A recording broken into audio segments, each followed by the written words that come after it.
یہ بھائی نے بڑی لمبی تشریح کر کے اپنی زبردست قسم کی وسعت علمی کا اظہار کرنا چاہا، لیکن تھوڑی سی ٹھوکر کھا گئے۔ کاشف کا معنی ہمدرد نہیں ہوتا، یہ کشفہ یکشف کشفن فہو کاشفن سے نکلا ہے۔ کشف معنی ہوتا ہے کھولنا، ٹھیک ہے نا؟ تو کاشف محمد جہان، اس کا مطلب ہے کاشف محمد اگر کہیں محمد کا کھولنے والا، اگر اس کو جہان کو مفعول بنا لیں تو جہان کا کھولنے والا اس طرح بن جائے گا۔ لیکن بہرحال یہ نام مطلب غلط بھی نہیں کہیں گے اس کو، لیکن جو آپ نے بہت بڑی ایک تشریح کر ڈالی اور اس کو بالکل اس کا عکس ثابت کرنے کی کوشش کی، اس میں ہمدردی والا معنی نہیں ہے۔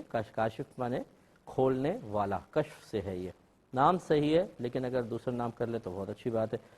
ایک انہوں نے کہا کہ اگر کسی نے سجدہ سہو کرنا تھا، ایک طرف سلام پھیر کے سجدہ کیا اور جب تشہد پڑھنے لگے تو اس کے دوران یاد آیا کہ میں نے تو ایک سجدہ کیا ہے، دو سجدے نہیں کیے، تو کیا حکم شرع ہوگا؟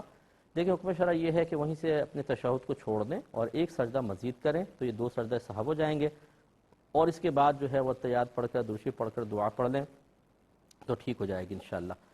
ایک انہوں نے کہا کہ ریلنگ پر ناپاک کپڑا کوئی ڈالا تھا اور اس کی ناپاکی ریلنگ پہ لگ گئی اور پھر بعد میں وہ خشک ہو کے ختم بھی ہو گئی، اس کا کوئی اثر اب ریلنگ پر محسوس نہیں ہو رہا، تو کیا یہ ریلنگ پاک کہلائے گی کہ نہیں؟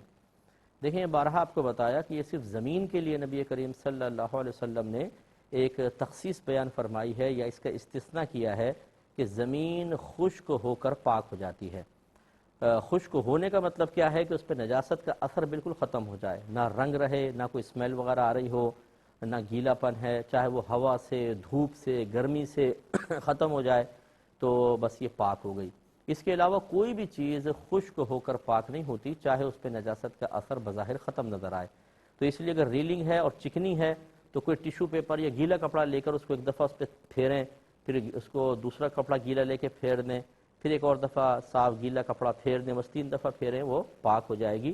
لیکن جیسے عرض کیا زمین کے علاوہ کوئی بھی چیز خشک ہو کر پاک نہیں ہوتی ہے۔ ہاں جو زمین سے متصل چیزیں ہیں تو وہ زمین کی ہی کے حکم میں ہوتی ہے، جیسے ایک پتھر ہے وہ زمین میں گڑا ہوا ہے، اب اس پتھر پہ نجاست تھی وہ خشک ہو کے پاک کہلائے گی۔ اسی طریقے سے گھاس وغیرہ خشک ہو کر پاک ہو جاتی ہے۔ اسی طرح دیوار ہے جو فکس ہے مطلب زمین کے اندر، تو اس کے اوپر اگر کوئی نجاست لگی وہ بھی پاک ہو سکتی ہے، یعنی ہو جائے گی۔ تو یہ جو زمین سے بالکل متصل چیزیں ہیں ان کے لیے بھی حکم ہوتا ہے، وہ کیونکہ وہ زمین کے حکم میں ہوتی ہیں، ورنہ باقی تمام چیزیں ناپاکی کہلائیں گی۔